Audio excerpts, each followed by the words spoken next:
Namaste and welcome to another episode of the Bharat Varta podcast. I'm your host, Roshan Karyappa. Today we'll be discussing the UPI or the Unified Payments Interface and its impact since the 4 years of its launch. Joining me today to discuss this, we have Deepak Abbott and Nikhil Kumar. Deepak is the co-founder of India Gold, an app that facilitates buying and selling of gold. He also headed product and growth at Paytm, which is perhaps the best known payments company in India, valued at $10 plus billion. And he's also extensively written about UPI at growthbug.com. You should definitely check it out. We're delighted to have him on the podcast. Welcome, Deepak. Thanks, Ocean. Thanks for having me. Nikhil is the co-founder of Setu, which is building low-cost modular API infrastructure that can help developers go live with a fintech product or service in a matter of days. He was also part of the iSpirit Foundation and worked very closely with the National Payments Corporation of India to launch UPI. Thanks so much for making the time, Nikhil. Thanks, Roshan. Such a pleasure. Right. So maybe to begin things, I'll come to you, Nikhil, first. You worked on the launch of the API, right? So take us through the vision and genesis of UPI. You must have heard this multiple times before, but just to set the context, it would be really useful. Sure. I remember, I explained my journey with UPI as something like chance pay dance. It was not like it was written that I'll work on it as such. I remember it was sometime during Jan 2016 is when I kind of got involved.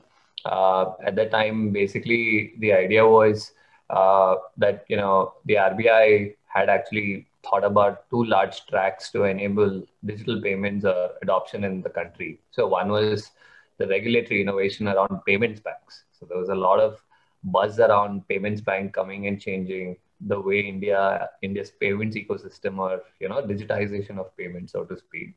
And then there was another group which is working on what can be done through technology, which happened to be the group that was thinking around UPI. So very early on, I remember UPI was pretty much more like a concept because at that point in time, nobody really thought it would be as big as it is today, to be honest. Or it would grow this fast. So, was there a vision to make it as easy as sending a message to somebody? It should be so easy for someone to send a message. So to send money as easy as sending a message. Yes, this vision was there. But then when we started out, it was not really, as much as glory as it is today. It was a simple idea, and we started with building a sandbox on the API specs that was designed. And the idea was, let's just put the sandbox out, right? So one of the crazy things about UPI is even before the banks did anything on UPI was opened up to the developer ecosystem because, banks were really hard to convince to get onto something like this. So I remember very early conversation with banks being like, they would be like, there's IMPS, why do we need another payment system? Money is already moving. So there was no paradigm shift in anybody's thinking, right? So everyone were kind of caught up around what was the norm at that point in time. So when we started the UPI, so it was actually a hackathon. So it was not really a big launch, so to speak. I remember we did invite a lot of people from the industry, but at the end of the day, because it was a launch of a hackathon, the ratio of people who were there were probably 300 people from the fintech/tech industry to maybe 30 bankers who had flown in from Bombay to Bangalore. And I also think this is probably the first financial product, I think, of this scale or nature that was launched in Bangalore first without much fanfare. Because typically, all these events and stuff happen in Bombay. So as far as we were thinking, it was mostly a hackathon. And we said, look, there is an idea.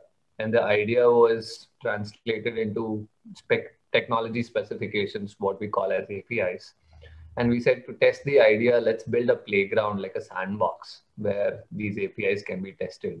And then we just put it out and then ran a hackathon. It turned out there were a lot of people who came on to participate in the hackathon. So some notable names being PhonePe. They were just a small team. They didn't have the name PhonePe. They were just a team participating in the hackathon. Another team was BharatPe. There were kids from IIT Delhi trying to figure out, to build something cool. And obviously it had the who's who of everyone else in the fintech ecosystem, so to speak. But then it was actually a hackathon. So it was not really a big launch, so to speak. And I think when we started working on the hackathon and when people started consuming it, everybody were like, wow, this is amazing. This is amazing. So the kind of the feedback loop that we got from the ecosystem was very energizing, which made us go back and think about bringing it to life as fast as we could, because it was not something which was set up for a grand launch and then everybody came. It was something which is done in a more, I would say, like a skunk works way, where it was like thought about like a small project and then brought to life into ideas, then taken to market, got feedback, and there was this positive feedback cycle, and then it took off from there. So when we started, it was really a very small, cool project to work on. Right. That's quite a, I mean, it's very heterodox thinking, right? I mean, nobody thinks of hackathons and financial services together. So, well, I mean, that's interesting. Deepak, it's been 4 years since the launch of UPI, and we recently crossed 2 billion transactions in October. You've written about this on GrowthBug as well. Do you want to talk us through the growth and adoption of UPI over the years? Sure. Before we do that, I think, Nikhil, I have a question for you. So when you were seeing the growth of UPI early 2017, post demonetization, when everyone was talking about digital payments, did you ever envisage that there just be 2 or 3 players who will drive UPI transaction? Because the way it was designed, there could have been hundreds of apps. Yeah. Where, I could have just done my UPI transaction. But today, as we see, 2 apps have almost 85% of share, and the way things stand at max, there'll be 3 apps will be covering almost 90% if we go by NPCI's 30% cap. So do you think that, the actual design of UPI, which allowed anyone to just offer payments out of the box, has really not worked the way it was originally planned? Oh, absolutely. I think if I still remember a lot of companies and names of developers and small startups who were at the hackathon. And we always thought about it as creating like a sea full or a handful of companies which will innovate on top of it. I think if we're very honest to God, nobody thought a WhatsApp would come to India so fast, or even a Google will come to India so fast. And, they were never in the picture, in the sense they were invites sent out, large companies, especially if you worked in American companies, that their product roadmaps are actually driven from the valley, and, nobody really looks at India as a market and build a team specifically, and so on and so on. So the idea of this duality or singularity was never there in UPI, because it was always thought about it'll be an interoperable system. I think there were 2 reasons, in my opinion, why it went that way. I think the first reason I would definitely blame would be the banks, though they've been at the forefront of shaping this disruption. But I think access, when it's not democratized, this is a big lesson. So when you don't democratize access, and you ultimately, UPI is not truly an open protocol, because you still need to work with a bank to get access to build on top of it. And I actually tried a lot. I remember these workshops that I used to do, where I used to explain what does API stand for, and then work from there to explain that banks should have a sandbox, then the sandbox should do ABCD things. Then I actually ran a national hackathon with SBI. That's the first and probably the last hackathon in their existence. I think it was in 2017 sometime. But I think, in hindsight, when you think about it, if the banks had truly adopted it in the spirit, and opened up the infrastructure democratically to a lot more people, I think we wouldn't have ended up here. This is one problem. The second problem that I see, again, I can attribute to, is some of the incumbent companies that existed, which actually had a really good shot. For example, I remember FreeCharge. Chiller. So these were actually two really large payment companies in India at that time. Obviously, Paytm and Deepak, you would remember the amount of time that I've spent to get Paytm onto UPI. But like, I do feel sad that there were certain Indian companies which could have ridden the wave, resisted the wave, um, and not really work in that messiness. Obviously, as a startup, as a founder, now I understand what was going through the founders, and you need stability as a company. You can't be doing too many experiments and stuff like that. But unfortunately, I think we did have a window of opportunity. The thing that I'm sad about is that the window is very too small. If at least, let's say, we had given 2-3 years out to Indian entrepreneurs to think, and if global companies came, then I think things would have been much different.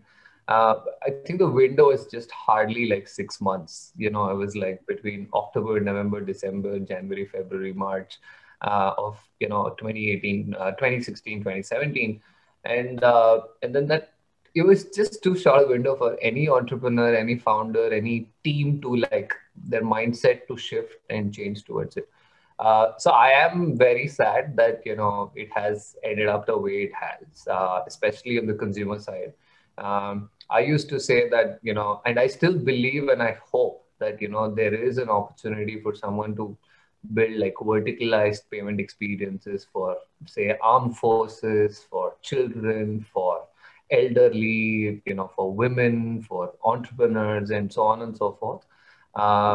And again, I kind of blame that back into like our access of infrastructure not being democratized, so that only then will all these ideas come to life. If everything becomes a strategic partnership, then it's not going to be innovation. It will lead to this duopolies, in nature. So I am very sad. From the spirit of the hackathon, we had 3,000 developers participate in that hackathon at that time. It was an online hackathon. We did it for over a month and a half. And so many crazy ideas, Deepak. Like, there was a P2P ATM idea on UPI, right? So it was basically Uber for money. You could say, I want cash, and then it would just ping people around and see who's around. And, you can go to that person, identify, transfer money, and get cash.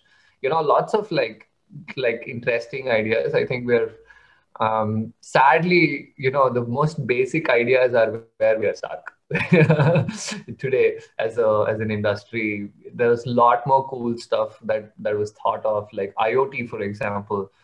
We thought will kick off in a big way. You'll be able to there'll be a QR code on a product, you scan it and you can buy and walk away, or go to a vending machine and scan and, take it away and so on.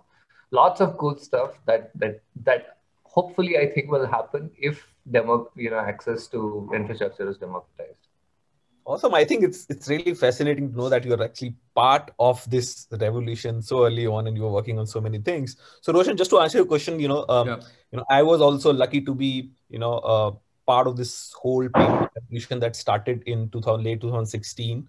2017 was the watershed year for payments after demon. Everyone wanted, merchants wanted digital payments, consumers adopted digital payments, and so I was in the thick of things. We had Paytm, which was big on wallet, which was acquiring merchants like literally a million a month, or almost 100,000 merchants were coming on a daily basis at one point in time. So that was the time when Paytm was transitioning from a wallet company, and Nikhil was pretty clear that wallet is just a payment instrument. You can't be a wallet company. It has to be a payments company. For someone to become a payments company, you need to add all payment options that a consumer seeks, right? So, and that's when he was, pushing Paytm to adopt UPI, and we were all, it was, like I said, 2017, early 2017 was like a period where we're not able to meet all the product demands that were coming in from the market, like mad first quarter where we are always running behind schedule, and UPI was always on top of our mind, but somehow we couldn't really push it internally, and there were a lot of external debate during those times with wallet versus UPI. So I was the one who, even though I was part of a wallet company, I always found that debate really funny, because it can't be wallet versus UPI. You can't today have a credit card versus debit card debate. These are different set of audiences. Some people are comfortable, storing some part of their money in one app and they want to use it because that's their way of controlling their spend. Some people are comfortable linking their bank accounts using two-factor pay seamlessly. It's consumer choice, right? So today, a good app should allow anyone to use wallet. Like PhonePe, for example, today, also equally pushes wallet, but you can't call PhonePe a UPI company, while UPI is one of the biggest instrument for them. Wallet is very small. Paytm wallet is the biggest instrument. UPI is very small. Google Pay, kept pushing only UPI. Now they've started doing tokenized cards.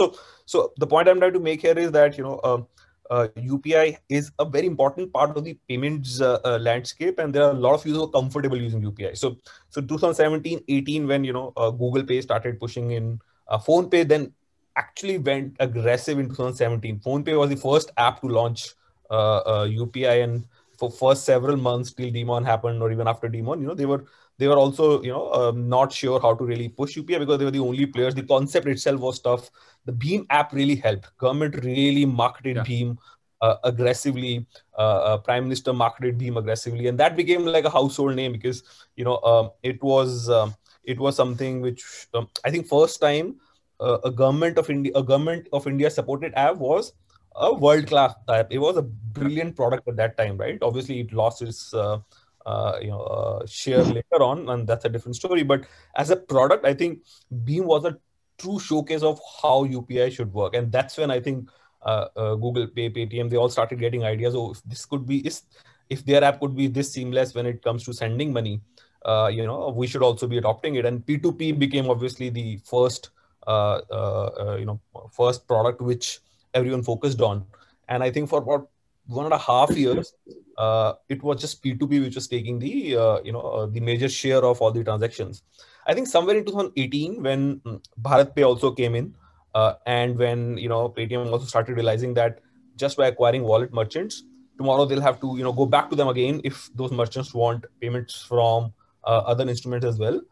They also started slowly pushing UPI QR, and PhonePe was also getting aggressive. So 2018 was a year when actual merchant acquisition on UPI happened.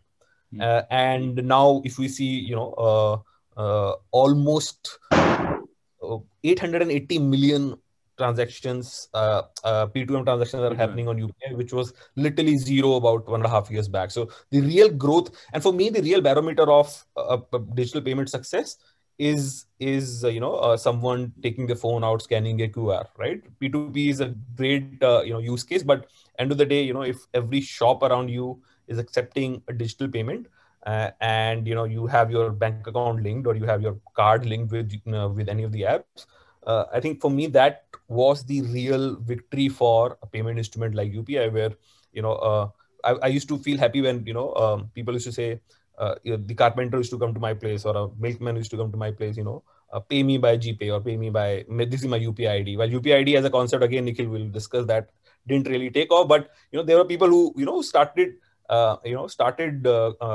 actively asking money into their bank account, right? Because that's where they felt that, oh, money is this easy to receive, right? Earlier, in the IMPS era, it was so difficult to send money to anyone, which means you need to log into a net banking, add a beneficiary, wait for 24 hours in some cases, and then send money, right? I mean, that versus a carpenter saying, I need 450 rupees as my bill, and you take your phone out, take carpenter's phone number and send money, right? So we moved in 2016 from IMPS era to UPI era, all thanks to the way product was built. So I think cut to 2020, we have almost, in fact, I was checking the data yesterday. Now we're doing almost 80 million transactions a day, right? And that's huge, considering 80 million a month was also considered to be a very big number for UPI.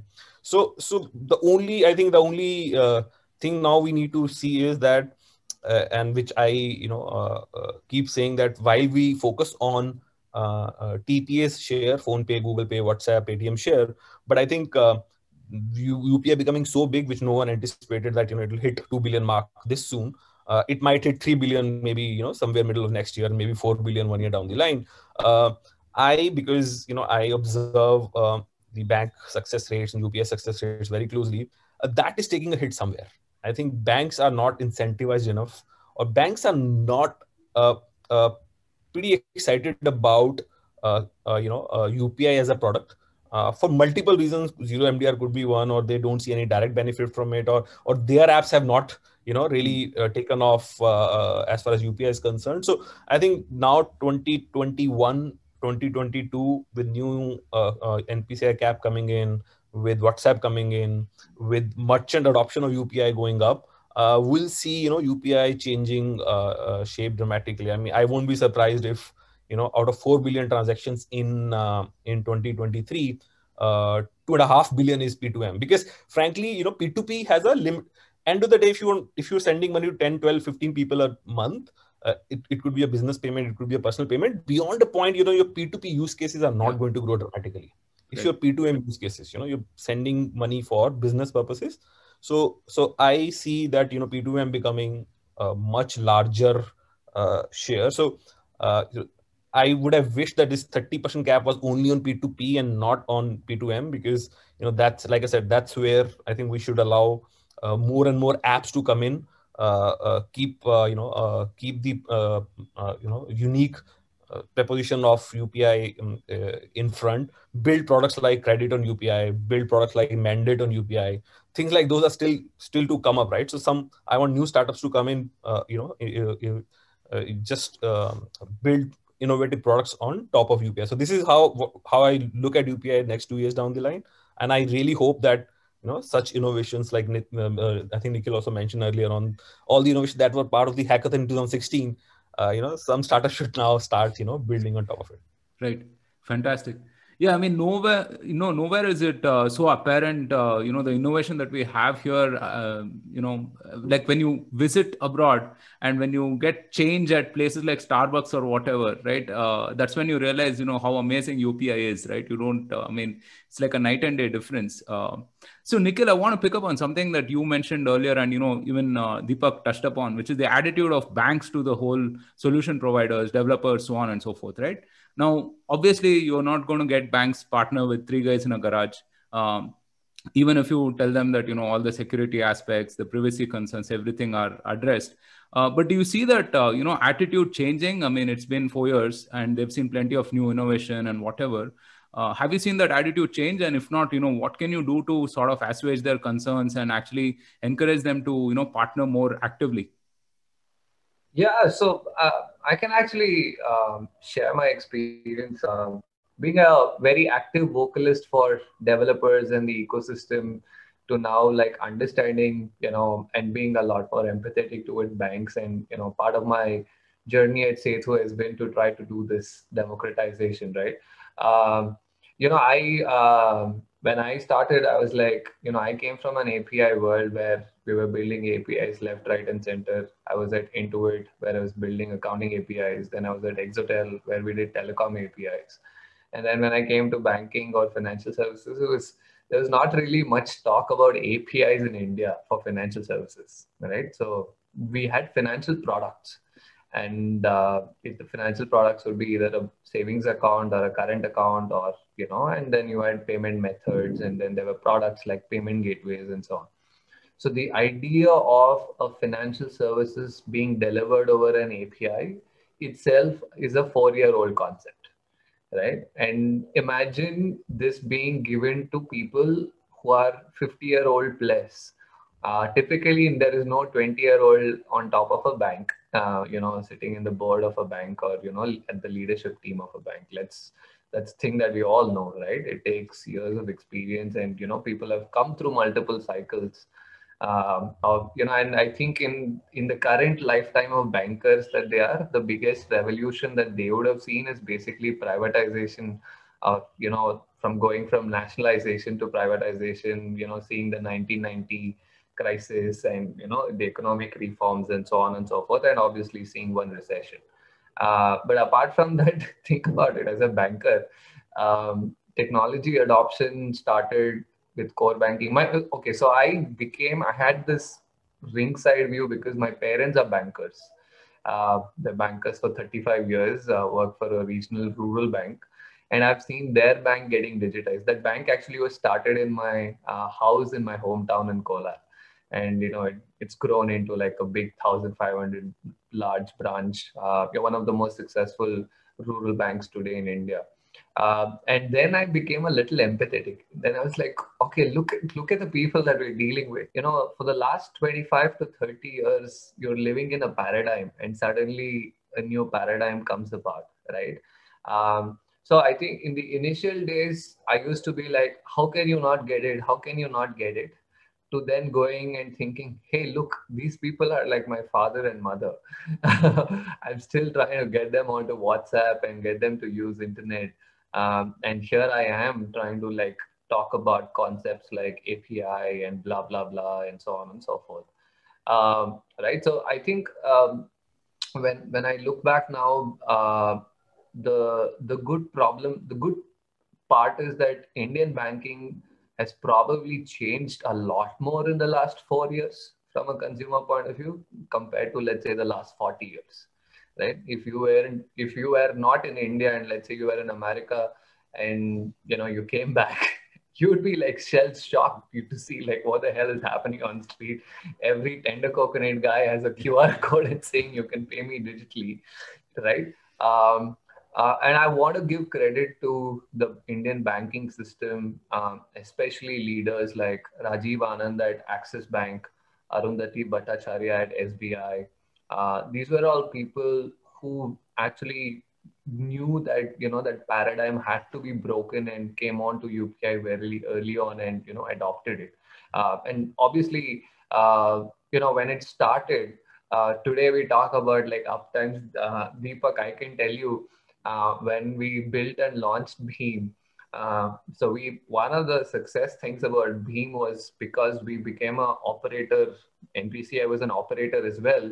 We had full-fledged analytics. So we'd used all sorts of open source tools to basically build a full power analytics engine, which would give us like a scorecard every day on how the banks are performing, what are the different success rates, where are they failing, blah, blah, blah. And then it was just like horrible. When we launched Bheem, the first day we did 1.5 million transaction, the system broke. Second day, 1.5 million downloads. Second day, 2 million downloads, system broke. Not ours. UPI switch broke, bank system broke, bank's core banking system. And then it took a lot of efforts through data, through again convincing and collaboration to actually bring that system uptimes to a certain level that it could be acceptable for even a company like a Google or a large company like a Paytm or a WhatsApp to even look at it as a viable payment method. All right. So the first few years were like super messy. Especially the first year. If you ask people like Razorpay, PhonePe, and JustPay, they used to actually give a lot of metadata to NPCI to say, look, these are the failures that's happening. How can we build on top of this system? All of this hunky-dory about UPI will be great, blah, blah, blah. But here is the reality. So there's expectation and then there was reality, and in between that was disappointment.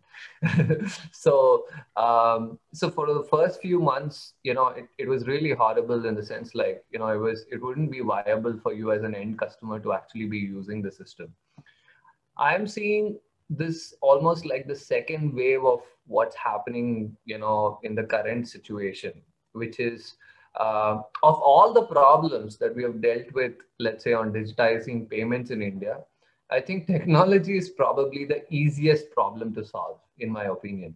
It's a linear problem. It's not a non-linear problem, right? All that needs to happen at a bank's end is that they need to just increase their budget and increase the number of servers. And that's about it. You're not talking about changing RBI's thinking, or all of those hard hurdles are already crossed. You're not talking about trying to explain to bank CEOs why this is, why they should adopt this, set up new teams that didn't exist before. Imagine UPI has become so big for a bank that there are full-fledged teams and businesses and processes that have been set around that. All of those hurdles are crossed. Most importantly, consumer adoption, right? At the end of the day, we can do anything that, we can be thinking about any number of ideas, but at the end of the day, if the consumer doesn't like the product, if it's not a beautiful product, if they have not adopted it, then nothing matters, right? So that hurdle of consumers loving the product is also done. So what I see this is like, I think it reminds me a lot about how the early days of iPhone were. And then, I remember there were so many complaints because AT&T could never handle the traffic that iPhone was generating because it was one of a kind. It was the first time.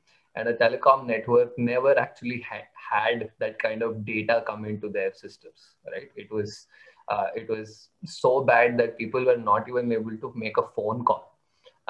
People would be complaining that you couldn't speak more than 60 seconds on an iPhone. Can you imagine that the world used to be like that, right?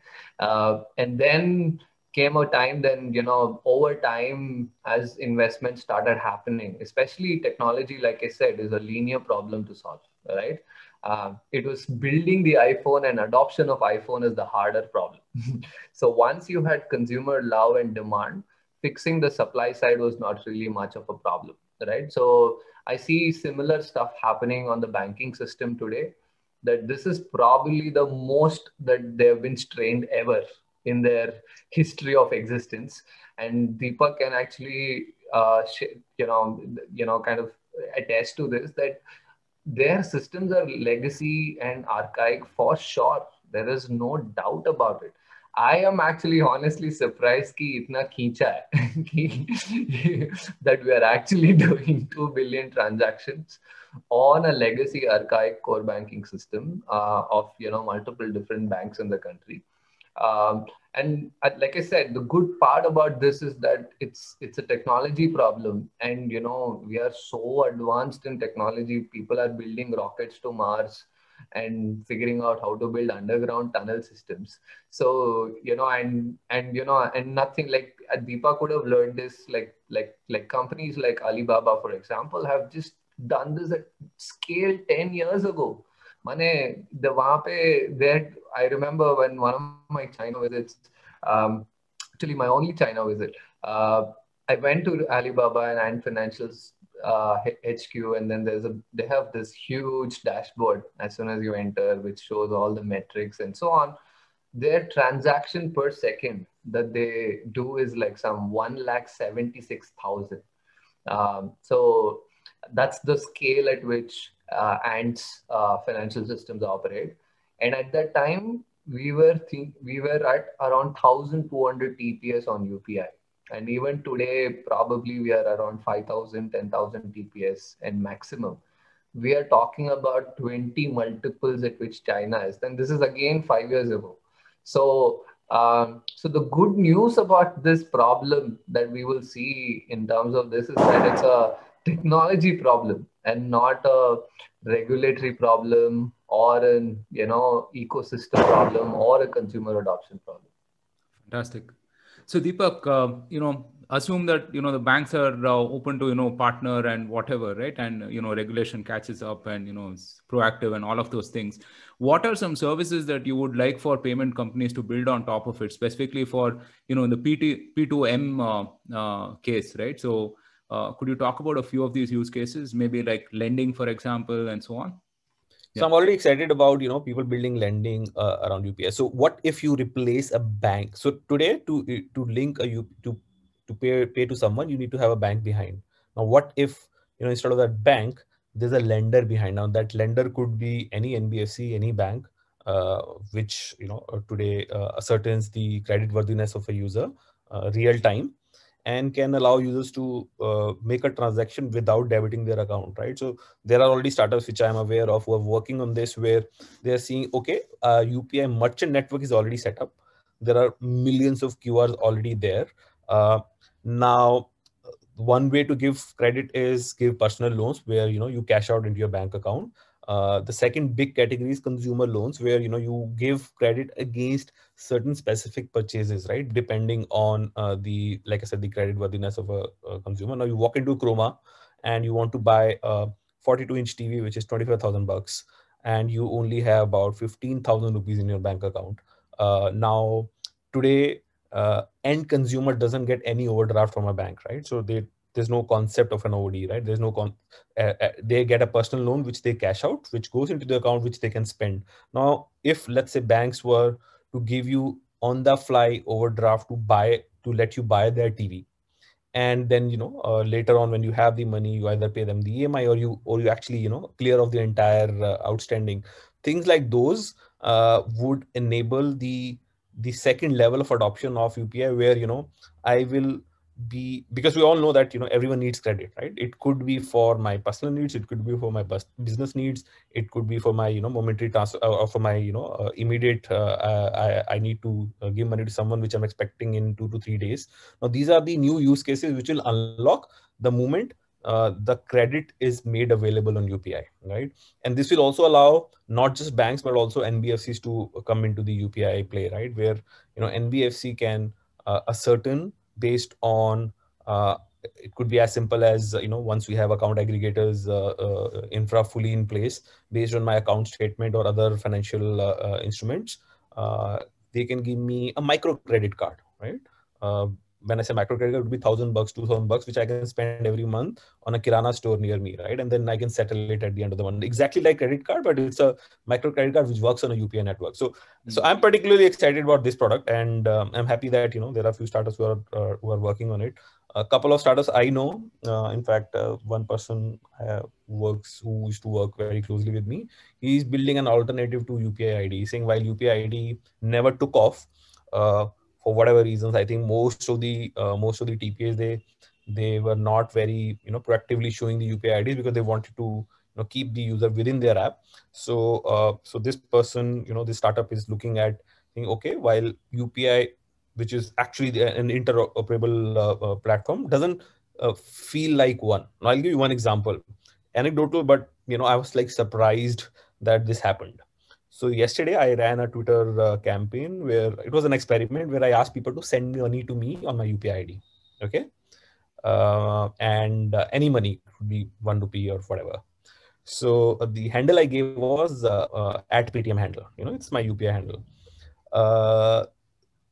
Of 70 incoming requests before I deleted the tweet because a lot of money was coming in, of the 70 that came in, almost 50 plus were at Paytm handle. There are a lot of people who pinged me saying, can you give me your GPay handle or a PhonePe ID? So people are not even, they thought that if it is at Paytm, money has to come from Paytm. And if it is at YBL, they would assume that money will come from PhonePe. And that is a small little failure of, I would say, NPCI, they could push these TPAs to adopt those interoperable standards, those standard guidelines around, branding of UPI, educating users that technically any app to any app can be, possible. So that is something which we are sitting in 2020. And these are people who are on Twitter. These are, savvy users, alpha users. Even they didn't know that, something like this exists, because it's not in the TPA's interest to reveal the UPI ID. Now, if you look at WhatsApp UPI ID, first of all, it's a treasure hunt to find where the UPI ID is. Even if you find one, it's a very complex one. You can't even remember it. So I think that's where some innovation, maybe someone can solve this problem by building a layer which actually brings the interoperable nature of UPI up, right? So these are the kind of products which, and plus one product which is pending for long, though has been announced, and few banks are already on it, are e-mandate, right? There are a lot of use cases, like for example, why do I need to open an app to pay my bills, right? Why do I need to open an app to, when I finish my Uber ride? The e-mandate is something which, while as a product now is available, but few banks are still, not live on it. So I would like to see, that becoming mainstream, where, a lot of my UPI transactions happen without me opening my app. A lot of my subscriptions getting renewed without me opening my app, right? So those are products which I'm hoping that next newer startups will solve. Right. So Nikhil, you're going to see, as Deepak described, plenty of services come about, right? And we've discussed this earlier on another podcast as well, how every company will become a fintech company in some level, right? So this whole APIfication and plenty of services, solutions coming about. It's a very hard job to be a a regulator, a policy person in this kind of a realm, right? What is some of the proactive, policies or regulation that you would like to see with respect to payments and UPI and so on? Well, I don't know what to say. I think ever since we've started saying, Lord, everybody should be a fintech company, and or everybody wants to be a fintech company. Just yesterday, RBI released a paper about regulating fintechs. So I don't know whether to put muh mein shakkar or salt. I'm still trying to figure out whether this is good news or bad news. Because I do think there is one aspect of it, I think, which I feel very strongly about, that Indian consumers are very naive in terms of digital products itself. India is seeing internet and digital products natively, probably for the first time. America, for example, as a country, had every house had a PC back since 90s, right? So India, in some sense, is not a digital native. We are all adopting, into this new digital world. I'm not, but I'm very confident that in it, it's not like the users are not smart or anything as such. It's just that there has been enough time, education, awareness that's been there for them to do the right thing. And I honestly think financial services is actually a bit of a complex domain where you need help. Even the richest actually use financial advisors, right? Because you become really smart, you make a lot of money, but doesn't mean you can manage your money. You have people who professionally manage money for you.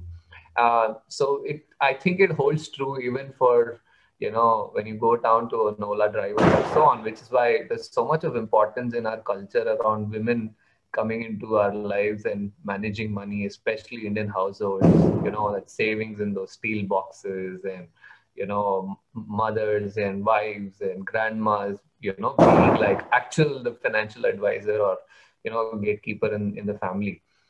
So which is why I think it is important that there is innovation that enables invisible movement of money for Indians, because that's truly where the innovation layer is. As Deepak was saying, you should be able to set a mandate and save 10 rupees, 50 rupees, 100 rupees into an RD every day, right? If RD is your preferred instrument, we should be able to build products which makes it almost like a self-driving car. The concept of self-moving money or self-driving money should come, and we have the right rails for it. So I see that it's not that you don't need to be also not in a hurry to make this happen. So if you take a 5 to 10 year view, what else will we be doing innovation, right? I mean, enough. There's so much on the UI side, and cashbacks and scratch cards, but what else are we going to be innovating on? So it'll be around this concept of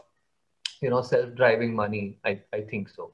Now, when I think about it that way, I think while it is very important for new companies to get started and not be highly regulated. I mean, financial services is already regulated. Now, if RBI is, so I propose to have a 2-tier regulatory ecosystem where somebody like an RBI regulates banks and or financial institutions, so to speak, and allow the banks to then create their second layer of architecture of who they want to partner with. For example, if you've heard, India is actually a model of business correspondence, so which already enables someone to serve on behalf of a bank and do what they want. All of these new things like a neo bank and everything are all as a new skin on the same thing called the business correspondent. That the model kind of those light touch models exist. In the mutual fund world, there is something called an RIA, who is a registered investment advisor, who SEBI really takes seriously to make sure that, hey, Roshan, you get all the right information when you're investing. So it's actually a very light touch regulation. You need to pass a test to become a registered investment advisor. You apply online and you study for it and you actually get that license. So it's not something where you have to set up 100 crores to get a license to become an RIA in the SEBI world. I think there are really good models, but I do think it should be two-tier in the sense there is never going to be, RBI will never be able to, let's say, look at like 100 or 1,000 fintechs and be able to figure out what they're doing. So it has to be like, it's pretty much like the UIDI problem as well. So Right. in Aadhaar, if everybody is using Aadhaar, there's no chance UIDI can be like auditing and doing things. So you have to set up the right ecosystem and outsource important parts of this work and trust them to like set these two layers of systems.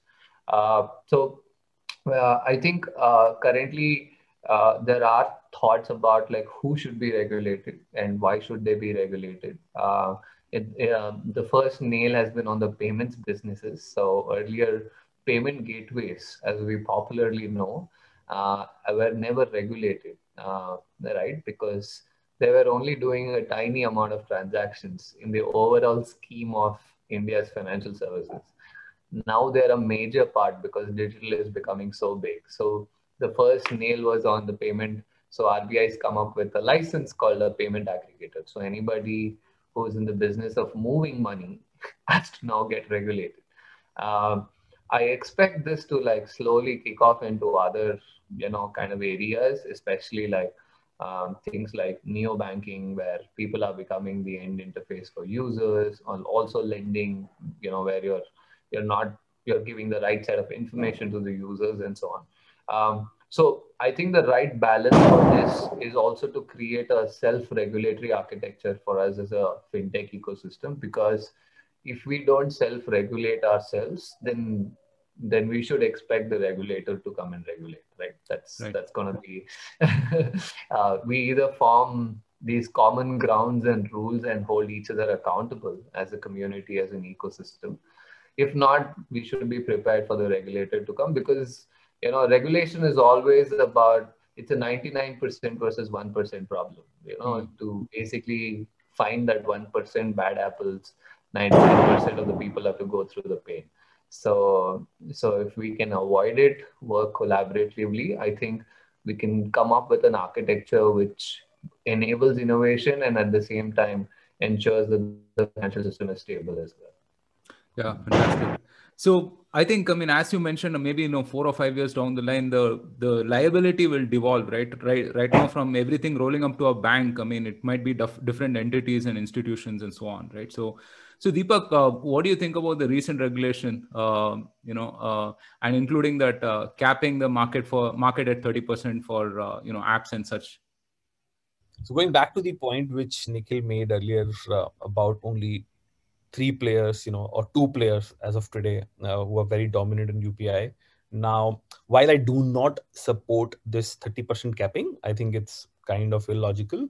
But, like I said, the real success of UPI would have been when this wouldn't have been discussed, right? So let's say the biggest app had, let's say, not more than 15-20% share. Yeah. At least 10 apps, would have existed.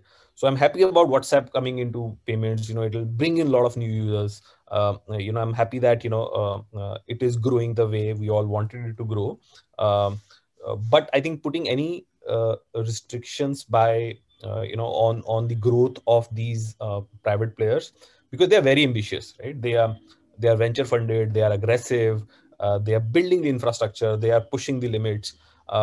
And, like it or not, American money or whatever, Indian money or whatever money it is, they are all helping, Indians adopt digital payments, right?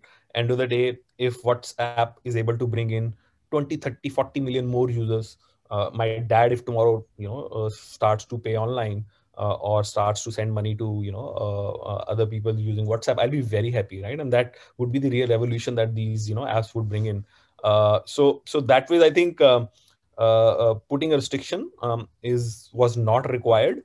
But I also, while I do not support this decision, but I also understand where it is coming from, right? They don't want a scenario. We don't want a scenario where, it actually gets monopolized by one large player, where, then they, like even today with 2 large players, they are kind of dictating terms on how they want to project UPI. Is it, like I said, earlier I mentioned interoperability is not being, is not being followed in the right spirit. So maybe, if one player becomes so big, 70, 80, 90% market share, they may change the fabric of the product, right?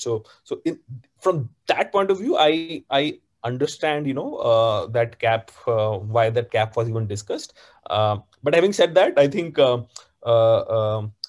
on in so now that we already have Phone Pay and Google Pay so big, uh, while WhatsApp has its 400 million base, out of which I think almost 200 million will be eligible for UPI. When I say eligible, because UPI requires you to have that same one phone which you're using linked with the bank and all that.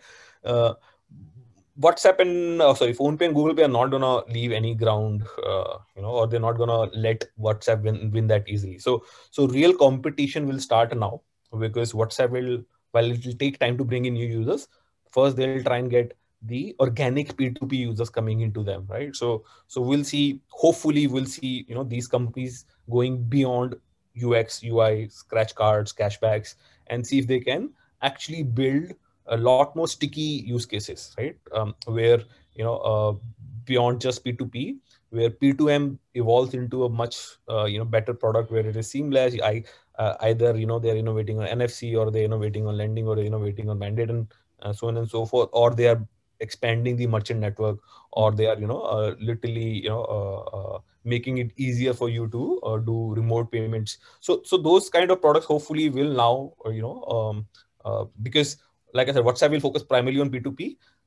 So Google Pay and Phone Pay, they have the primary responsibility to ensure that they continue to, while hold their P2P share, continue to build and innovate on top of merchant payments and business payments and B2B payments. So UPI, like for example, today is not being used aggressively on B2B payments, right? So can they also start focusing on that, while I'm pretty sure that WhatsApp will take its time to get into merchant payment, get into business payment, because WhatsApp's real focus is, maybe 2 years down the line, is commerce, right? So they will use payments only as a means to drive commerce. So I think that this gap, while on paper it will exist, but it is not going to impact any of the big players, because they anyways have 2 years to comply to it, and they like, even if they're to comply even now, they are not going to lose to WhatsApp that easily. So 2023, when everyone is under this 30% cap, I think we'll have three big apps with 25% each, and maybe 4 or 5 newer apps with 5, 6, 6, 7% each. That's the ideal scenario I'm looking at. So let's see how it goes. And I think WhatsApp still has, like I said, a long way to go. They need to also solve.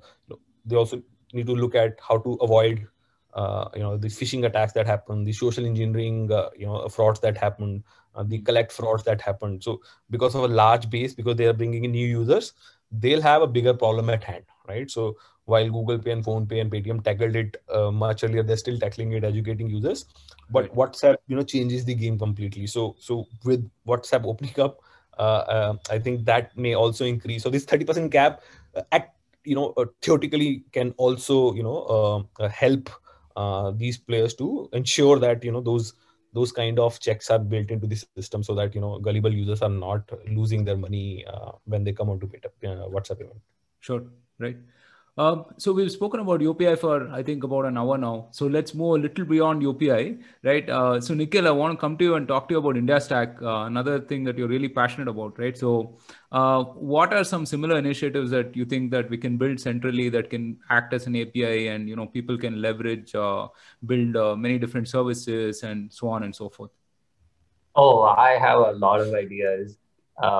There was one time I think like I was working on trying to like figure out an energy stack to to create an interoperable energy network. So, I was in SF once and I was going around, and you can actually retail power in San Francisco. So, you can generate electricity through your solar city panels, store it on your Tesla Power Wall, and like put up like a thing outside your house, and someone can actually come and park their car and charge, pay you, and get lost, right? So I think the thing about this is not really API is a mean is like is more like the how of it, right?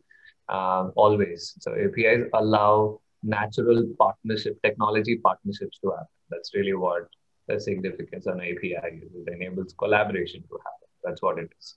So you can pretty much kind of think about this paradigm in multiple different sectors.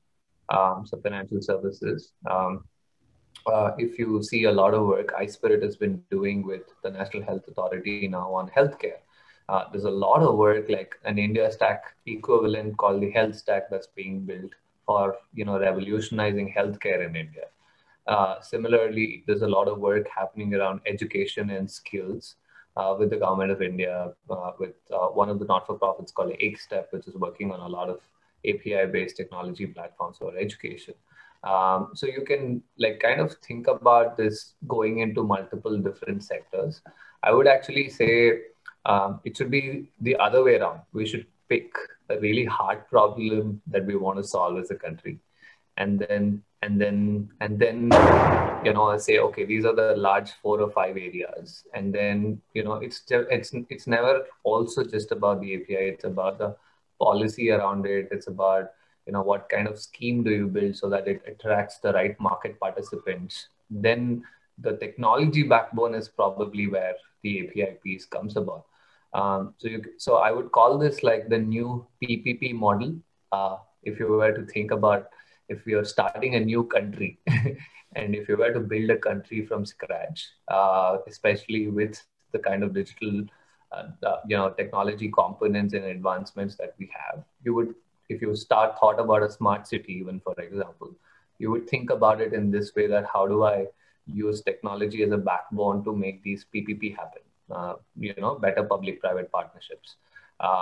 So I would think of this as something that's kind of extensible to multiple different segments.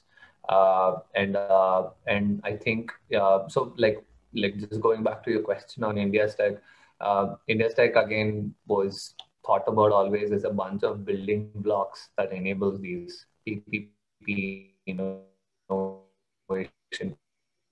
The same thing with laws and policy, banks and other regulated entities would play their part in like managing money, and then the technology or the developer / fintech ecosystem will innovate on consumer experiences. And when you put these three things together, that's when magic happens, right? You're able to see non-linear change. This is never to say that change will not happen. It's about, can we accelerate change? I don't think if not for UPI, India would have not done digitization of payments. I think it would have still gone. Maybe wallets would have probably become a lot more popular. Payments bank would have probably become a lot more popular. I mean, anything could have happened, but I think the time horizon would have probably been, this 2 billion transactions might have actually taken 10 years for us to achieve, right? But I don't think that this would have, without UPI, India would not have digitized. We were obviously on the path to digitization. So the way we solve these problems can accelerate that change. So wherever we have pressing problems and you want to like bring about change. So for example, recently I was working with the BBMP to build an open API system for complaint management. For example, I mean, if you're in Bangalore, you know how many roads have been dug up and how many things have been done, right? So we were basically arguing with them. How do you complain to BBMP today? You have to download the BBMP app, and then you have to take a picture or something and complain. So we were basically saying, hey, why doesn't BBMP come inside a WhatsApp or a Paytm or a PhonePe that I'm already using, so that there's no cognitive load on me to download another app and then track there and so on. Just let someone else build a better experience, right? Maybe a Janagraha would do it, right? Or maybe a Better India would do it. Why do you care? Just focus on fixing the roads, not building apps. I'm surprised that somebody like a civic body has 30 apps on the Play Store, and it's just insane. One for road contracting, one for this, one for that, and it's just insane. So those are some of these areas where, especially wherever there's these citizen to government services, that's a huge area, because typically there has been bad user experience when you think about some of these services. So those can be easily solved by, using APIs and getting them to expose so that someone else can innovate on the user. Like kind of reminds you of how your banking experience was 10 years ago, right? So now you can't go back to that paradigm. You're like, gee, what is this? It's like this. I've used such nice experiences on PhonePe or Google Pay or WhatsApp. So that paradigm shifts can happen if more and more businesses expose, because what people don't realize is it only delivers better customer experience at the end of the day. And if we are able to do it in the right way, using all these third-party platforms, you can pretty much use this concept across multiple different domains, so to speak. I've done this across accounting, telecom. There was one project that I worked on the GST APIs, taxation, payments. I was also working on another project with TRAI on interoperable Wi-Fi. All of these kind of go back to the same fundamental principle of how do we create like a collaborative ecosystem by building the right set of APIs. Yeah, totally makes sense. I mean, no reason why someone has to take care of the whole stack, right? I mean, you can build those building blocks, especially let's say at a government level, and let people leverage that. So Deepak, final thoughts to you on UPI related innovation as we move into this whole post-COVID world that we're going into. So I think I've already mentioned that UPI is now on a path of exponential growth, with I think people getting comfortable with UPI. The only thing we now need to see is the adoption among the WhatsApp and the smartphone users. So for example, even today, while the rough estimates say there are about 100 million or 120 million, depending on what number you take, active users on UPI. Now, these could be active SIMs. So active unique could be 80, 90, 100, while we have 450 million smartphone users. So we need to now build a next level of UX layer. I'm saying UX layer because now to get to 100 to 250 million users, to 250 million payment users, what kind of experiences now we need to bring in? What kind of use cases now we need to build on top of UPI? Why would my dad use WhatsApp to give shagun to their family during wedding or birthdays, and not cash? What will it take for them to do that, right? So those kind of experiences now need to be built to get us those 150, 200 million. That's going to be a tough journey, because 110 million users will continue to do a lot more transactions. They will continue to find a lot more use cases. They will continue to shun cash and focus on digital. While that is good, I think someone now needs to think that, how do we really get tier 2, tier 3, non-alpha, non-savior users to start using UPI. And I see opportunities there. While product opportunities exist, this TG has not been focused on, and someone needs to build experiences around them. Maybe, app which is simpler on onboarding, maybe app which is doing just one thing but one thing absolutely right. If it is made in for, let's say, if it is focused on, like I think Nikhil also mentioned, focused on one verticalized TG. It could be, let's say, farmers for payments for farmers, where they get pay money for their material and receive money. One single use case, but done really well, where kids start to learn financial inclusion by understanding the power of money. Someone can build a UX layer really well. Well, the underlying could be UPI, underlying could be the existing payment network that exists, but you need to bring in those kind of users. Housewives, when they are doing micro savings, how can you enable micro savings for housewives? Because there are a lot of new age investment platforms also coming in. So the point I'm trying to make here is that, to bring in those 150 million, 200 million users onto UPI, someone has to now start building those verticalized experiences. Right. While product innovation will help the existing base, we need to now also start working towards the newer base. Right. Okay, that looks like an exciting future that we can all look forward to. Thank you so much, Deepak. Thank you, Nikhil, for this wonderful conversation. Certainly understood many different facets of UPI and payments. So thank you, and look forward to speaking to you again. Thank you for tuning in. This podcast was brought to you by the team at Bharat Varta. If you liked this podcast, then don't forget to share, subscribe, and rate us on your favorite platforms. We're available on Anchor, Apple, Google, Spotify, Stitcher, Breaker, YouTube, and a host of other platforms. We started Bharat Varta to facilitate long-form discussions on politics, policy, and culture.